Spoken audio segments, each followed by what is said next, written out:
So much media, so little time. Who keeps track of it all? That would be me. This is Bob Andelman, and this is the Mr. Media Interview, broadcast and recorded live on blogtalkradio.com from the new media and baseball capital of the world, St. Petersburg, Florida. I'm told that romance is the top genre in fiction with more than $1.47 billion. Oh, what the heck? Let's just call it $1.5 billion in sales just in 2007. And the average romance reader is a voracious reader who goes through 6 to 7 books per month. It's like popping candy, you know? Anyway, within the genre, there are many specializations, including tonight's topic, romance novels written by and for African-American readers.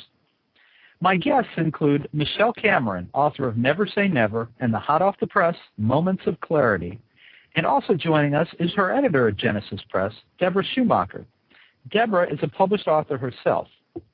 Her novel, The Air Between Us, was published earlier this year by HarperCollins. Deborah, Michele, yes. Welcome to Mr. Media. Thank you very much for having us. Delighted to have you here. Good. I'm happy that you're both here. So I'll let you jump in here. Let's get right to it. What the heck do black women really want? We want happiness, love, peace, and happiness. That seems easy enough. All right, thanks for tuning in, folks. We've solved everything. Well, it's that in a nutshell. We want love, peace, and happiness. All right. We want security. We want good jobs. We want security for our families. We want to be challenged. That's what we want. I think we want just basically, as Michele said, what everybody else wants. Okay, now the Someone list has gotten to be a partner for us? The list has gotten too long. I'm sorry. I've lost track. It's just too much. It's the same thing that everyone wants, right? Yeah. Mm-hmm. Yes. I just thought I'd throw that out to start off. Michele, let's start out with you. In your mind, what makes a romance novel particular to a black or African American audience? I think that romance is a way to escape. I think that all races, especially African American women, we struggle. We go through the same things at work. We go through the same things with our family. And when you pick up a good novel, it's a good escape. I think what we want is the hero or the main character to be happy in the end, and we want the person who is not a good character to get it, to be punished, and that way we feel as if there's hope for everyone. Is that any different than what a white reader would want, a white woman would want in a novel? Why is there a separation, I guess is what I'm wondering. Well, I'm trying not to have a separation. In all my novels, I deal with not just romance, I deal with social issues that all races deal with. In Never Say Never, it's an interracial relationship, so that's black and white, or it can be Hispanic and white. It can be a mixture of anything. But I also deal with sexual harassment, and that happens. That shows no color. So I think I'm kind of like crossing over. All right. Well, let me interrupt myself for a second because we've got a call already. Let's see if this is for one of you. Hi, do you have a question for Deborah or Michele? Hello. Hi, do you have a question? Okay. If I could respond to your earlier question, the one that Michele just answered. Of course. Go ahead, Deborah. I think that in the beginning, when Genesis started, which was in 1992, there really was no inclusion of African Americans in the romance genre at that time. Since then, others have come. But I think that the whole point was to give African American women something that they could people that they could actually identify with, people who were like them, who were doing things that ordinary people were doing, but that were like them and that they could identify with. And that's how I think that it's not just African American, but there are Asian and Hispanic, just different groupings have begun. Mm-hmm. I could But see the that. problem, Go ahead. But the problems that we address are problems that are universal to everyone. Okay. I mean, I can understand that. I ask questions sometimes. A lawyer asks questions that he knows the answer to. I mean, in Moments of Clarity, Michelle's new book, the protagonist is a woman who is a nurse at a hospital, and she's having a rough time with her existing relationship, and of course, a little bit of a stretch there. As soon as that relationship goes sour, then the next person she's with is a player for the New York Knicks. But okay, we'll let that go. Well, that's the dream. Well, there you go. I get that. That's the dream. It is escapist. It's escapist. That's the fantasy for the women to escape. Okay. Let's give them hope that everything will work out. We've got another call here. Let's see how this one goes. Hi, do you have a question for Michele or Deborah? Hello? Okay. Listen, folks, let's give out the phone number and explain that if you call into the phone number, I will see you on the board and I will invite you to speak. And we've got a couple calls out there. People there. Maybe there's a problem with the switchboard. It's hard for me to know. But we'd love to have you call in and ask a question, 646-595-3135, especially if you're listening to us live. If you're listening to us on a replay, don't call in. We're not here. Michele, how did you get into this? Well, I'm an English teacher. I've been teaching for 16 years, and I attended North Carolina A&T State University. And when I first went to college, my major was professional English. I wanted to be a writer. And my uncle, who taught at the school, called me to his office when he pulled up my major and told me I wasn't going to be able to make any money at that. So I was just wasting my time. So he said what I could do was pick up electives and get my certified in teaching and pursue writing in my spare time, which is what I did. Sometimes it's good to take advice of older people because they know what they're talking about. So once I started teaching, I just got so involved in it. You don't have a lot of spare time, and I really, really do enjoy my job. So I was satisfied. Well, a couple of years ago, because I felt I needed to make more money, the only way you really make any money as a teacher is when you're going to go into administration. And at that time, still now, I didn't want to go into administration. I enjoyed the classroom. I enjoyed the kids. I loved my job, but I just was struggling so much financially. I said, before I go back to school for my master's and get all these loans in order to have that and go into a job that I really wasn't all that gung-ho about, I was going to see if I could fulfill my fantasy and become a writer. And I started working out in my spare time. I had my summers off, and it took me a while, but I was just pleased and I was just tickled pink. My first novel was picked up by Genesis Press, Never Say Never. So what I'm doing is I teach during the day. I teach, and I'm very happy, but in my spare time I'm writing, and now I don't feel the need to go back to school. I feel as if my career is doing what I wanted to do, and I haven't had to leave my love for money. So that's how I got into it. And what level do you teach at? I teach 11th and 12th grade English at University High School in Orlando. Oh, okay. Do your day job and your night job, so to speak, do they ever cross paths? Well, yes. The kids are always on the internet. The kids found out. So I actually, because I feel as if being a role model, I don't like to lie to the kids. Actually, the first couple of times I just try to say, no, I'm not the only Michele Cameron in the world. But then I got to the point where I'm not ashamed of what I'm writing. So I told the kids, yes, it's me, it's a separate life, da-da-da. They're nothing but happy for me, nothing but supportive to me. I don't bring them in the classroom. I discussed it once, and that's it. Mm-hmm.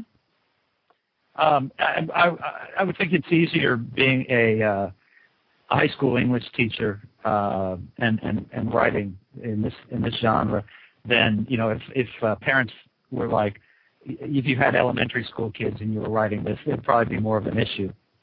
Yeah, I would. When I first started teaching, I taught 7th and 8th grade, and one of the reasons I did move to the upper levels is because of the maturity level. And if I was writing If I was working in elementary school, I would use a pen name. But even with a pen name, people know who you are, you know. Right. But, yeah, I would never go down to elementary school unless I was, you know, well, they're doing cutbacks on teachers. Everybody knows that. I don't expect, because I've been teaching 17 years, to have any issues. But that would be the only way I would go to a lower level. But, you know, you'd be surprised at stuff these high school kids are reading. You might not be surprised. They read things worse. Yeah, they would read things worse than my novels. Every novel that I write has social issues that I deal with. It's not bestiality. It's not anything. It's not pornography. There's a real story to it. Mm-hmm. So, like I said, I'm not ashamed of it, and they're proud of me. So, kind of makes my day. So your new book just came in. Did you do you take it in and say, hey, do you show it around the faculty lounge at least? No. I try to keep that separate. I really do. The only reason I even say anything to the kids is because they heard about it and I didn't want to continue to lie. But my friends at school, I don't do that because I don't want to make them feel pressured to buy it if it's not their genre. Every English teacher in the world wants to write a book. That's the first thing. So the fact that I've accomplished this, I'm not continually talking about it because like maybe 5 people have come to me already and say they're working on something. So I feel as if I've been an impetus for that, and I'm happy. Very good. And I'm sure, the kids that do know, those that are interested in English and in writing are probably very inspired to think, hey, I actually know a professional writer. My own teacher gets her books published. Well, they're bringing me poetry to read. And I read it. Oh, God. They're bringing me, they're dropping things on my desk. Miss Cameron, would you look at this? Miss Cameron, would you look at this? I always say something positive. But what I do tell them is before they send anything out to get a copy of the Writer's Market and to see who's reputable in there and to make a record of everything they send out. So that's what I'm getting. Now, had you written a complete novel before Never Say Never? No. That was not published? No. It's been a dream of mine, and the fact that the first one was picked up by Genesis Press, I just am so thankful to them that they saw something in my manuscript and worked with me, and they gave, it's been the best experience. I'm working on my 4th novel for them because I'm just so pleased. They're for new writers. They're for new writers, and they don't hassle you. And when it comes, I've heard horror stories about editing. I haven't had that. I've done one edit in each book so far, and that's a blessing because I am so busy during the day. I'm kind of wondering if maybe I should be writing for this market. What do you think, Deborah? Could I, you think a bald-headed white Jewish guy in Florida could write for Genesis Press? You think I could, Oh, absolutely. We've had male writers before, and we are bringing out a really tip-top one next year. And so, of course, you could. Aha. Send me your stuff. All you have to do is have a good plot, and that's what the plot is absolutely important. As Michele said, we really try to do books that are not just over the top as far as like glamorous people and glamorous women and this, that, and the other, but have real social issues attached to them. We've done full-figured women. We've done 2 books of people dealing with Alzheimer's in the family. We've done just issues that people are actually confronting right now in situations where they are falling in love at the same time. It's not, you don't fall in love in a vacuum. And in our books, you don't fall in love in a vacuum. No, but it seems it seemed to happen very quickly in moments of clarity. 1 minute, wasn't this like in a 24-hour period? Sasha, she has a fight with her boyfriend, and then she leaves in a huff, and then she's seen across the street by her friend Tiara.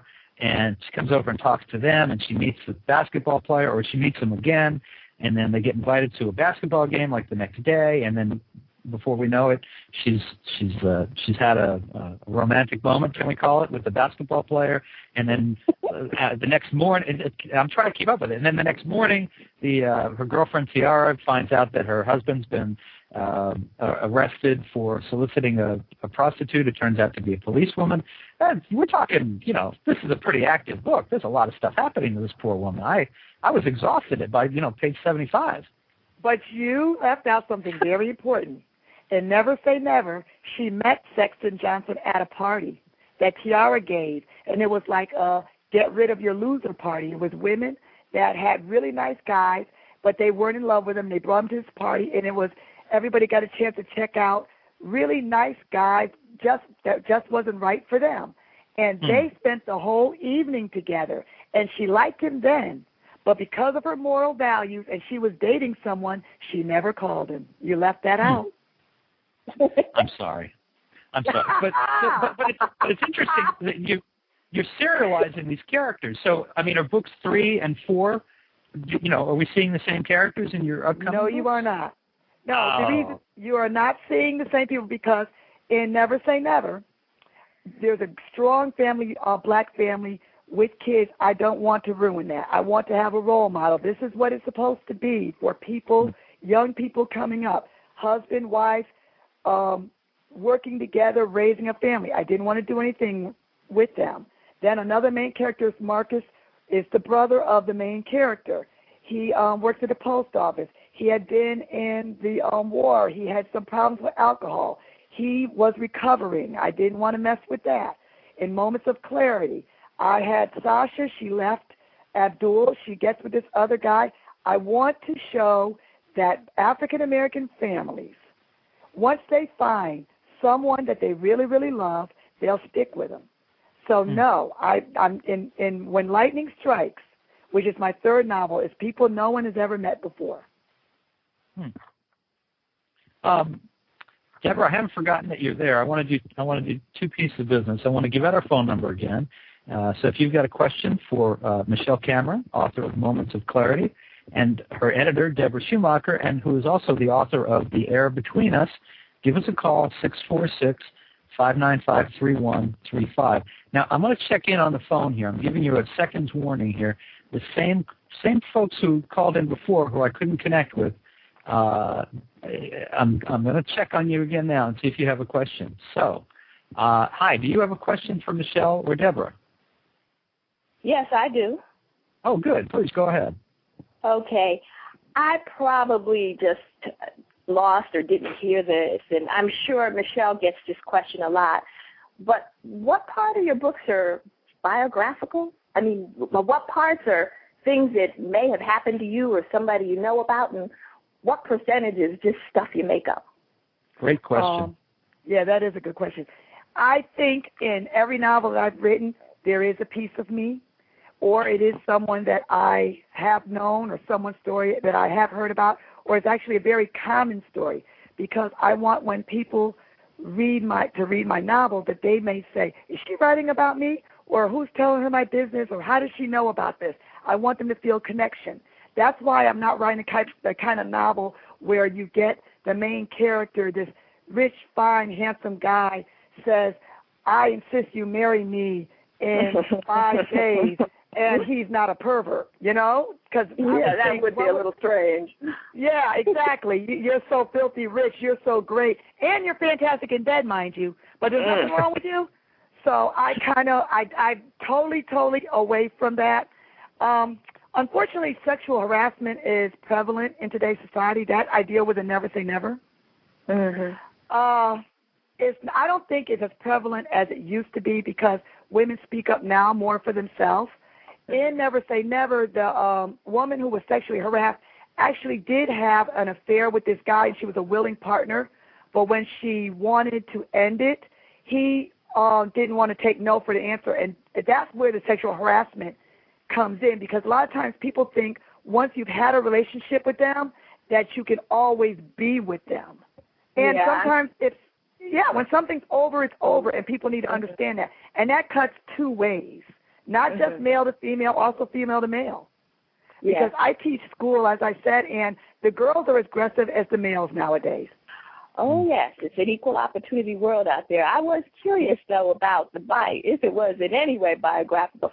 I wondered where you got your ideas, and it sounds like part of it is fantasy and part of it is real. But I was a little disappointed to hear you saying you weren't going to do any more in the Diamond family.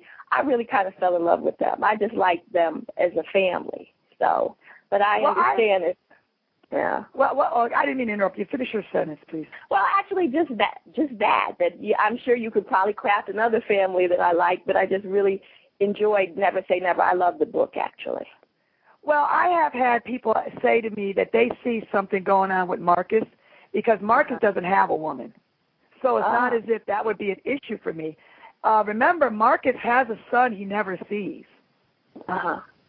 So if I was ever to do something, it would be Marcus reuniting with his son. Then we have another woman, the woman who's going to, and it'd be blending a family because that's very hard.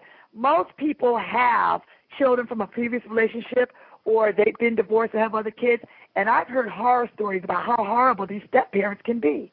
So if I was to write another novel dealing with a family, it would be the woman that comes into Marcus Jr.'s life, dealing with him and the son. Let me just interrupt and be clear, because I'm guessing that the caller has not yet seen Moments of Clarity. Am I right? I pre-ordered Moments of Clarity after I read Never Say Never, but it hasn't arrived yet. So you'll be pleased to see that Sasha and Sexton, they're the star of this book. So if you like those characters, those characters in the first book, you're going to love this one. It's a very fast read. I've had people come to me who read Never Say Never says, who is she with in the second book? Because on my, internet blog and stuff, I'll say, Sasha, who you met in Never Say Never, is the main character in Moments of Clarity, and they're asking me ahead of time, who is she with? Well, I'm not going to tell you, because that's the whole story. Yeah, when you get to be a fan, you're a fan, I guess. Well, thank you. Thank you so much for that. Well, no problem. Thank you. Well, before you hang up, let me ask you a question. I kind of know that geographically you're in the same area as Michele. So, now maybe I can't ask you this because maybe it gives away a plot detail because you haven't read the new book. But when you're asking about biographical details, I guess I was kind of wondering, Michele, if you had maybe had an experience with an Orlando Magic player. God. I wish. No, I'm only kidding. I want to know that. No, you know what? When they were, I'll say, I don't want to be so, when they were hot, they used to come out to when I used to hang out more, they would be in the club. There were so many women all over them. I was just I've never been aggressive. I guess I'm still old-fashioned because I've heard about so many nice women that got really nice husbands, because I'm single, because they got these really nice guys. They asked them out first. That is just not me. I still am stuck in that old mode. I think men are more predators. I don't want to use that word because it sounds kind of a bad connotation. But I still think if a man's interested, they'll ask you. So I've never really approached. And you could not get near those guys. Trust me. There'd be women all over them. So, no, I never had that pleasure. All right. Well, I had to ask. Yeah. Well, thank you for answering my questions. I look forward to your future novels, okay? Thank you. No problem. Thanks for calling. No problem. Bye-bye now. Bye. So we've got a line free if you want to give us a call, 646-595-3135. Deborah, I want to bring you back into the conversation. Tell me a little bit about Genesis Press. I was very interested in, I think it's brilliant, frankly, like at the end of the new book, Michele's new book, and I'm guessing this is in all the copies, if this isn't a press copy, but it lists all the titles, and you cross-market, and you there's the club and the book club, and it just seems very ingenious, and I'm wondering what you can tell us about the press. The press was founded by Wilbur Colomb in 1992 because his wife was a very, very involved, loved reading romance, and as I said before, couldn't find any romances that at that time that really pertained to African Americans, ones that she says that she could identify with, and I think we can all identify with that. And so, with that thought in mind, they started the press. She's a judge, a very intelligent woman, a lawyer, and then became a judge. And the two of them started the press together to fulfill fulfill this need in her and in other African American women who could not find books that they could actually identify with the people. And from that, we've grown. We do our Love Spectrum books. We mainly are concentrated in African American romance, but we have interracial romance. We're starting another line of just contemporary fiction, I think, in 2010, which is where we're putting our list together now. And we've been very happy. I think we are the largest African-American publisher in the world right now. And they're very easy to work for. They are very easy to work for. I mean, if there's someone who wants to be published, they should go on the Internet, see what their guidelines are, and send it in, because they look at everything that comes through. They give you the time. It doesn't go into a stack, and you're just waiting and listening, and they get back to you. I mean, if it was not for Genesis Press, it's so funny, because what I do is when I send out 20 manuscripts at once, when I send them out, and when I started getting them back, because it would be something like, we want more sex, and I'm thinking to myself, more sex, because that's not what my main goal is. Obviously, you have to have. Michele, my response would be, well, so do I. Sorry, go ahead. Well, then more sex in the book. Or, I would be like, well, but it's not all about people jumping in and out of bed. I want a storyline. And that's what their books have.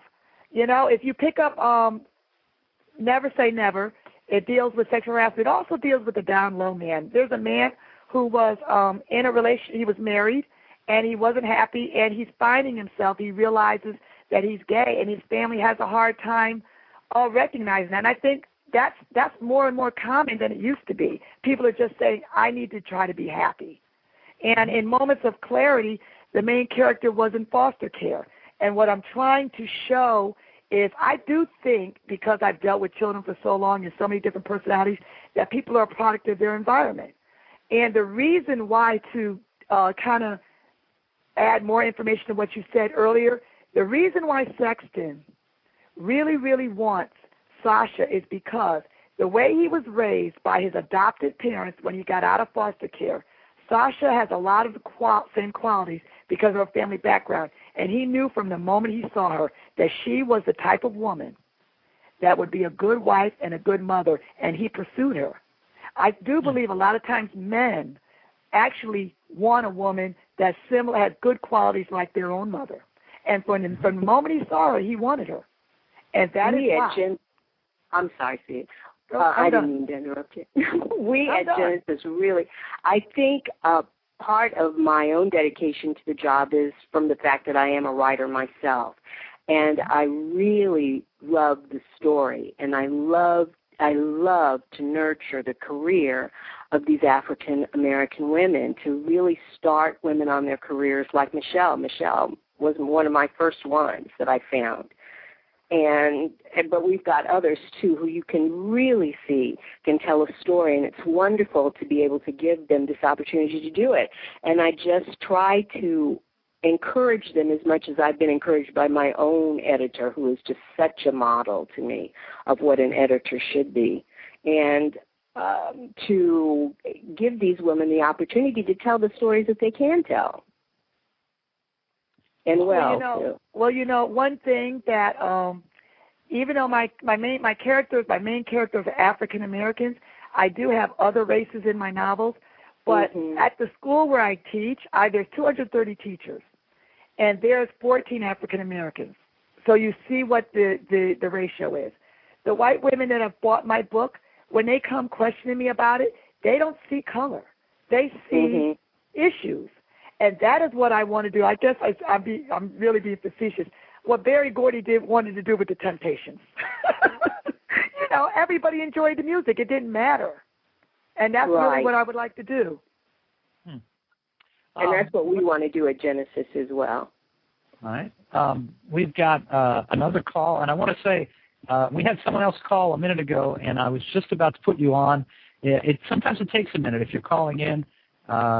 Bear with us. We will get you all on. So let's go to this call. Hi, did you have a question for Michele or Deborah? Hello? Hi. Hi. My name is Judy Jacobson, and I had a question for Ms. Cameron. Okay, go right ahead. Yes, I'm listening. Ms. Cameron, I was wondering where you came up with your ideas for your book. Well, I read Never Say Never and really enjoyed it, and I was just curious how you came up with your ideas or where you get them from. Well, actually, first of all, it's usually a social issue that I want to shed light, and then I build the characters around that to make it kind of suit the social issue.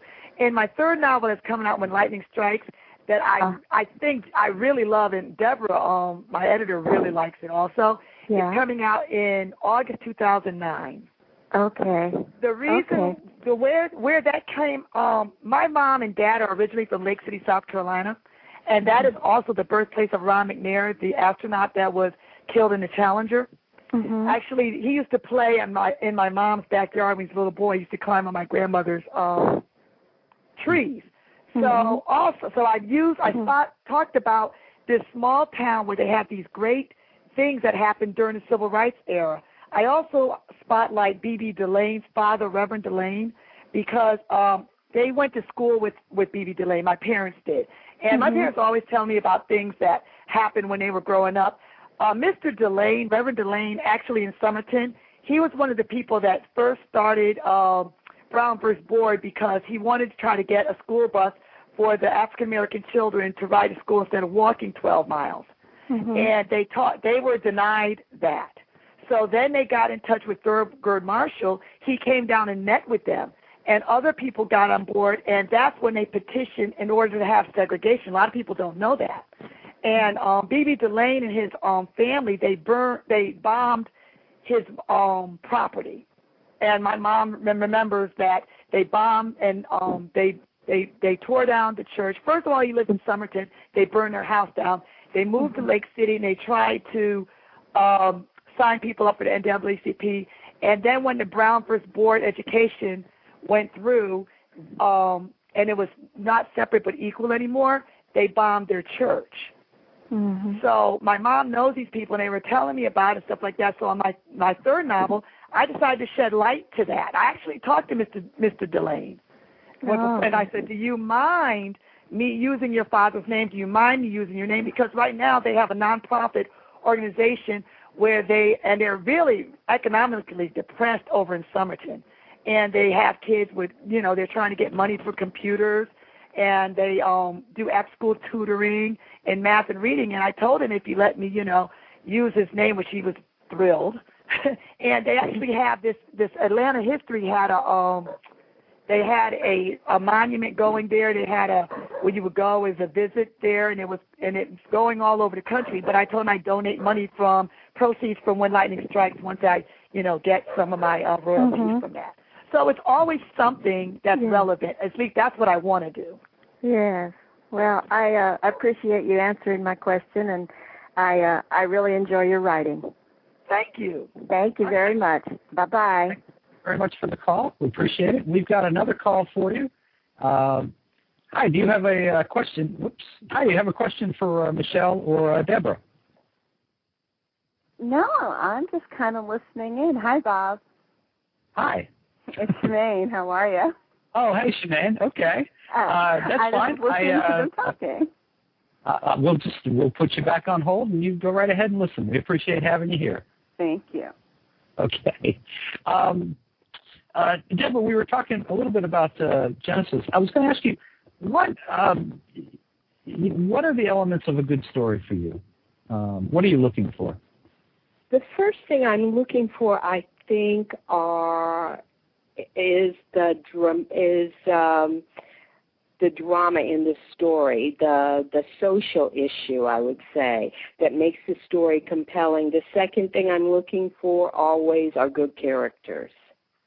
that will move that story forward and that have some sort of transformative experience in their life that not only transforms them but other people, that the love issue is transformative for them, that when this book ends, you see that this person has grown in some way because of this experience and because they've actually moved through the experience. I don't like characters that are sort of on the sideline saying, what am I supposed to do next, sort of, and waiting for someone else to sort of decide their lives. My characters are pretty decisive on their own, as I think Michele will tell you.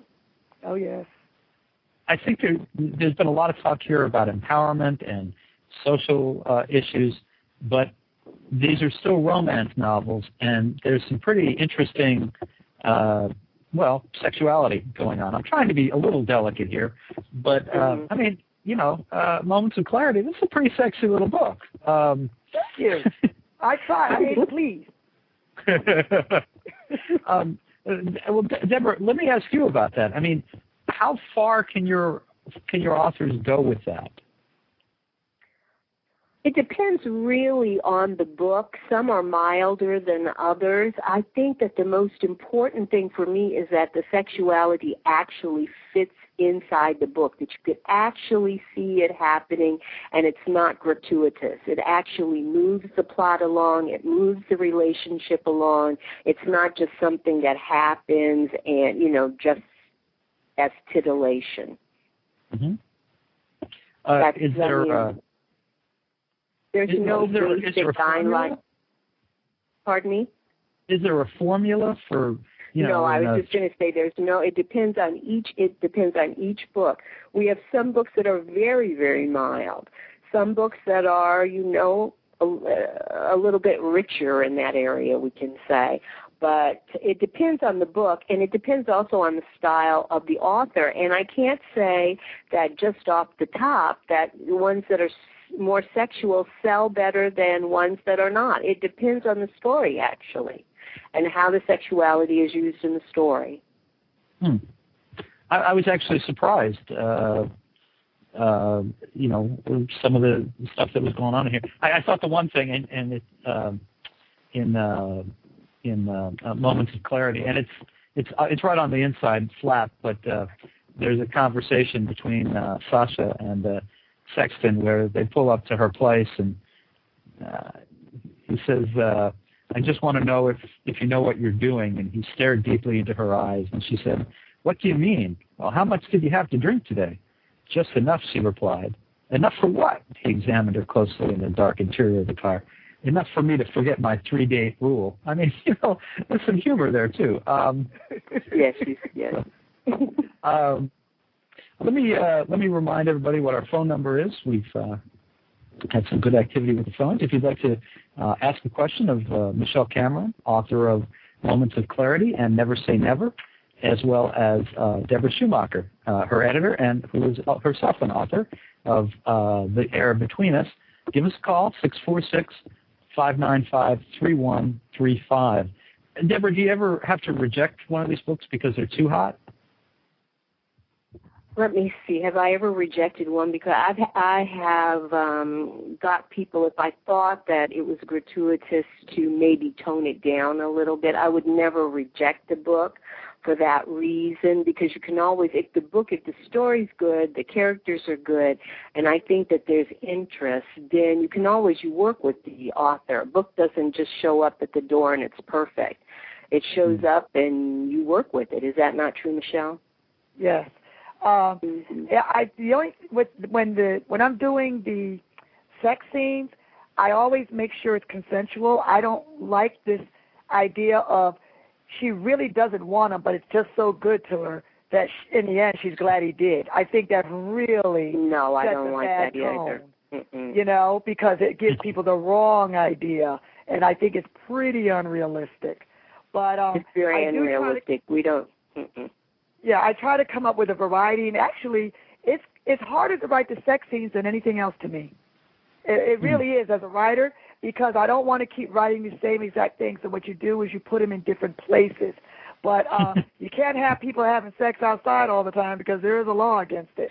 I do find it's harder to write the sex than anything else. The social issues, the plot, and the foreshadowing, it's great. Then I'm like, well, I know this is a romance. I need to have these people have some sex, or the readers are going to be disappointed, you know? That's more is the way it is for me, you know? So do you, do you block it out? Do you get with somebody and say, okay, listen, here's what I'm thinking is going to happen in this scene, so let's go through this ourselves. So when I write it out, don't do any of that. But I do not discuss. No, I do not discuss any of that. What I do is I give my manuscript to my parents before I send it in. Are you embarrassed? No. Yes, I do, because I care about what they think. I let them read my manuscript before I send it out. Are you embarrassed? Are you okay with this? And they are. If it was anybody else's child now, they would talk about them. But for me, I just want you to be happy, Michele. Oh, man. Yeah, I do. It's important to me what they think. My parents, anyhow.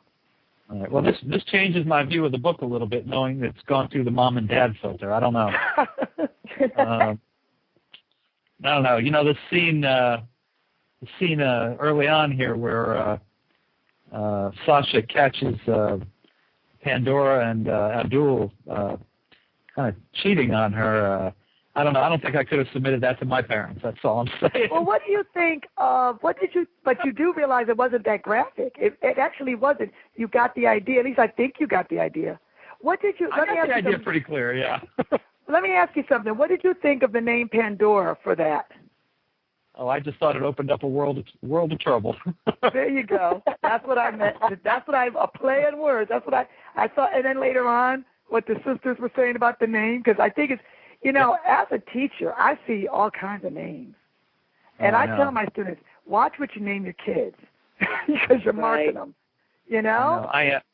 I coach girls soccer at middle school level at the moment, and it's a struggle to be able to keep track of the names. It's very complicated. Yes. Hey, we've got another call here for you guys. Let's see what we've got. Hi, do you have a question for Michele or Deborah? Yeah, my question is to Michele. Okay. I would like to know what made her use Lake City, South Carolina, in her book. I'm from Carolina. Okay, well, evidently you didn't hear earlier when I said my parents are from Lake City, South Carolina. They were moved to Connecticut when I was a child, but my parents went to school in Lake City, South Carolina, and B.B. Delane, they went to school with him, and his father was very instrumental in getting the civil rights movement going. So the reason why I use that is kind of like because I always wanted to do something that was close to my parents, made them remember the struggle, how they've accomplished things, how far they've come, how successful they are, and just to give them a memory as long as I have them with me. That's good. You go back to Carolina? I go there often. I go there. I still have a lot of relatives there. I go there quite often, at least once a year. We have property there that my grandmother was a minister in Hemingway for 50 years. So we do go there quite often. Even though she's gone, I have relatives. So I go to Lake City. I know Lake City very, very well. Good. Thank you very much, Michele, and good luck. Thank you. Thanks for calling. I should ask both of you, and I think, Michele, you mentioned, and Deborah, I don't know if you do. Do you have a website that you want to tell people about, either of you? Yeah, I have a website. It's www.michelecameronblog.com, and I have one L in Michele. There actually is another Michele Cameron author. She has two L's. But it's www.michelecameronblog.com, and you could see my information, my bio. I also have 2 book signings in Greensboro, North Carolina next week. My college homecoming, I'm an Aggie. So I'm going to be at the bookstore that Friday night, and the night before that, from 7 to 9, I'm going to be at the Barnes & Noble and Friendly Shopping Center. So if anybody wants to stop by. All right. And can readers, can they contact you or send you email? Yes. To that site? You can. Yes, I also have a MySpace, but if you go to my website, you can get in contact with me through there. Okay. And I answer things. Deborah, do you have a site of any kind for your work? I don't have one yet, though. I think when it comes out in paperback, they want me to do it. It's coming out in trade paperback in next year, and so by then I will. But Genesis has a website where we have all our great authors like Michele, like Shemaine Canton, Michelle Sudler. We have Crystal Hubbard, just great, great writers, and we invite everybody to come to www.genesis-press.com to find out about all our books. And, Michele, we were talking a minute ago about the sex scenes, and I promise this will be the last thing I'll ask about this. Okay. But did you surprise yourself the first time you had to sit down and write one of those? And I'll tell you what I'm thinking here. I've got a friend who once asked me, and I haven't written much of that, but he said, do you think that someone writing, like a sex scene, do they think it's successful if it turns them on? You really want me to answer that? Yeah. I can answer that. No, I can really answer that. Okay. I'm going to be very, very honest. The way I write a sex scene is really what I think women want to happen to them in bed, or what I'm talking about when you're really in love with someone, when you feel close to someone, when you're passionate. When I write a sex scene when the people are together in love, I think that's really how they want to click. And that's the way I write it. Does that answer your question, or is it not? No, it does. It does indeed. Yeah. Okay. Yeah, that's what I do. Okay. And Deborah, let me come back to you. I'm at a little disadvantage because I do not have a copy of The Air Between Us, but maybe I'll send you one. Okay. Why don't you tell us a little bit about the book and kind of what inspired it? The book is about. It actually is taken from a fact that happened to my father, who was a surgeon. My brother told me stories about my father when in the 1950s, after he had graduated from medical school, just different things that had happened to him, and one particular thing. And I remember thinking about it for a long time and putting the book, but didn't know I had lived in Italy for quite a long time and had written other books, historical romances, as a matter of fact. And then when I moved to Mississippi which is where Genesis is, it gave me the impetus and the actual place to write this book about these two doctors, one who's black and one who's white, during the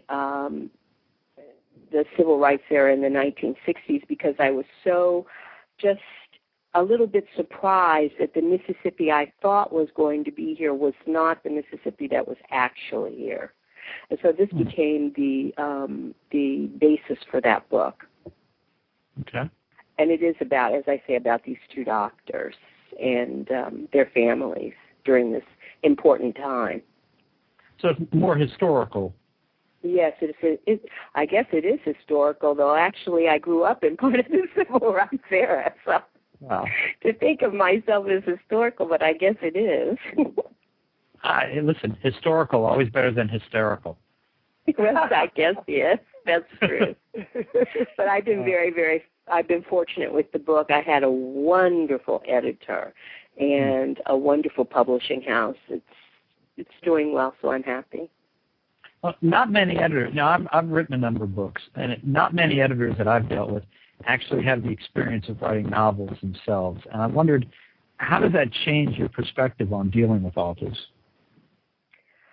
Well, let me see. I'm not really, because I'm sympathetic with them, I think. I mean, Michelle's the one who could actually tell how I am as an editor. But I think it makes me more sympathetic, and I understand the process more. But on the other hand, as I say, my own editor has never written a book and absolutely understands the process. So I don't know. I think Michele could actually answer that a little better because she's the one who works with me. Well, I mean, I've only had to do one edit on the two books that I've had so far. I know that is the ideal situation. It doesn't always work like that. They haven't asked me to change the plot. Whenever anything's changed, when I look at it, it's something that makes sense to me. Like I had written in the first novel that her hair hung down to her waist, and the editor said, well, maybe you should shorten her hair because that's hard, So that was nothing to me. That didn't even matter. She was a secondary character. It wasn't like she was Rapunzel or anything. So it didn't matter. But it makes more, they see things that you don't see. Because I have a tendency to write the way I talk, and that's not always proper. So right. I thank God I would never submit a book without an editor because I don't know everything about everything. And they're there to help you. The editor, I think, looks at the book and sees the basis of it and tries to bring that basis out more. So you get rid of a lot of extraneous things, a lot of words, a lot of like hair. For instance, I had one really good book where, and one of my favorite authors too, although I love all of them, but this was a really good one where she had a high school teacher, and she actually is a high school teacher, but this particular high school teacher was going every day to school in Prada shoes, and you think, this is really not that realistic. But she's not getting it, even though she is a teacher herself, she's not getting this. And so it just is helpful like that. It's to like bring out the real basis of the story so that you don't get lost in like a detail of shoes that are not going to be generally worn in school, that you don't go out of the sort of dream of the story. And I think that that's what an editor does, is keep you right there in the story and get rid of anything extraneous that's going to take you out of the dream of the story. Let me ask you, we've just got a couple minutes left. As we're recording this, we're about a month out from the presidential election. I'm kind of curious if either of you think, if Barack Obama wins as president, does that change the focus at all on what you do, or open up the market for what you do? Does it change pop culture at all? If an African American man becomes president of the United States? I think if I could I think that it already has done a lot in that direction to show people in the wider culture just what an African American family is and can be. That it's sort of essentially the same sort of family that everyone else has, as we were discussing earlier. But I also think, importantly, that it has shown African Americans just what we can do, that it's no longer 40 years ago, where my book is set, but that a great deal has changed and can continue to change in culture. Well, because I deal with a lot of 17 and 18-year-olds, they don't look at when they're talking or when they're discussing this, because it comes up all the time. They don't even really mention the fact that he's African American. They really don't. Things have changed with the only time you hear the negativity is probably what they get from their parents. But usually what I'm seeing from the younger generation, they're blending more because they haven't been stung like by things that happened maybe 40 or 50 years ago, when they don't know and they just want to move on.